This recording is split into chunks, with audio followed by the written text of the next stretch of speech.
All right, everybody, welcome to Bitten Apple TV. This is Marty Grabstein, the voice of Courage the Cowardly Dog. And I'm over here with Chantel, Ralph, and Leslie, and we're gonna start the show right now.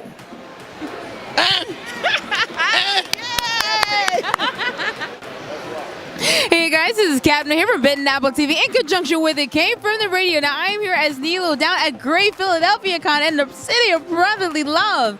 And apparently there could be some potential things that are rotting, from what I understand. I mean, Nora's been running around trying to save people out of their comas. People are getting stuck in rooms with their fears.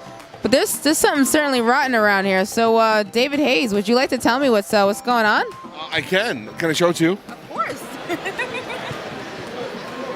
Hi. So this is The Writ, and it's a book I write. It's painted by Sean Seal, the artist from Nora. And The Writ is in the same universe as Nora in the Seance Room. And what happens is The Writ is a man who can control his own cancer.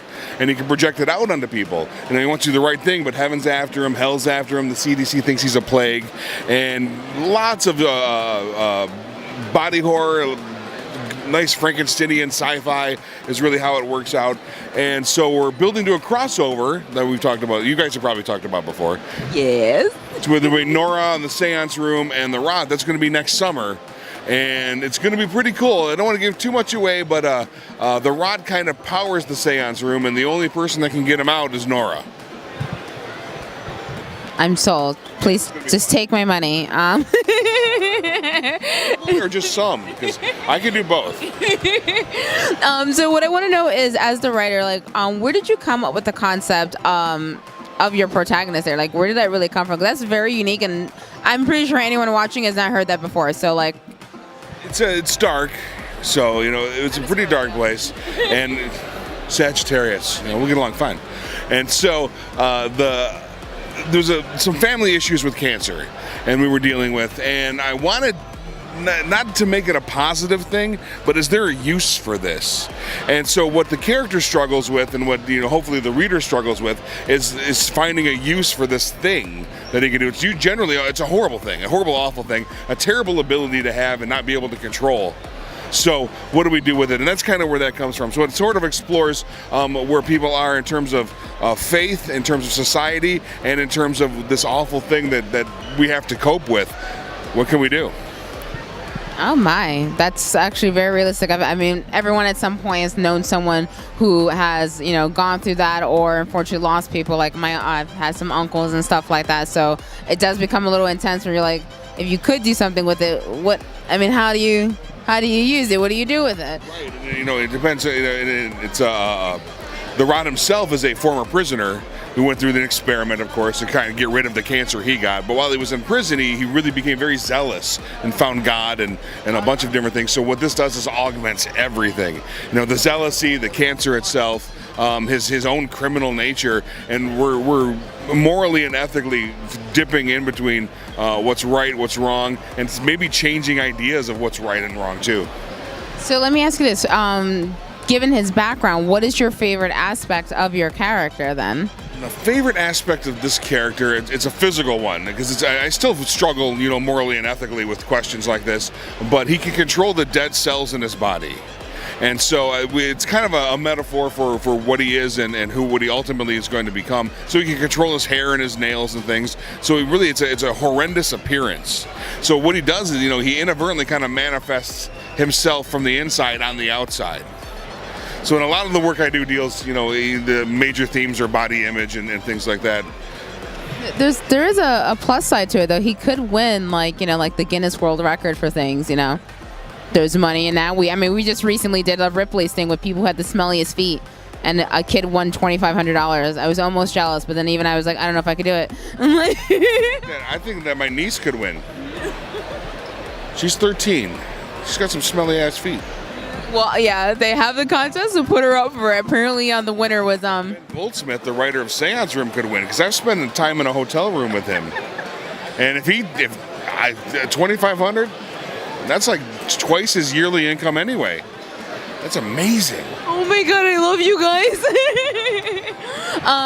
So Besides the crossover that you guys are going to do in regards to like development of how you're like moving the books along, what can people expect from you? Well, you're gonna expect the Stance Room to finish out, so that'll have its 4 issues. Nora's done. The second volume's being written. We're going to go into trade paperback of the Writ with some special extras, and then start a second volume of that. But the crossover is going to happen before those things. Right. Oh my God! Of course, I have to ask you, of course, the most typical question of where people can come find you. I know you guys know where to come find them because you know I stalk them. You guys are like on every con that I go to. As soon as I see you, we're trying. Source Point Press, we're at every convention. We try. We're all over the country, East Coast to West Coast. You can get us online, sourcepointpress.com. We're digitally on Comixology, Drive Through Comics. We're in previews, Diamond Previews, so you can get us in your stores, your local comic shops. The trade paperback versions are going to be available on Amazon, Barnes & Noble, all the usual places. And the best thing, though, is to come to a show and visit with us and see that Ben's feet are smelly and I kind of smell like meatloaf, right?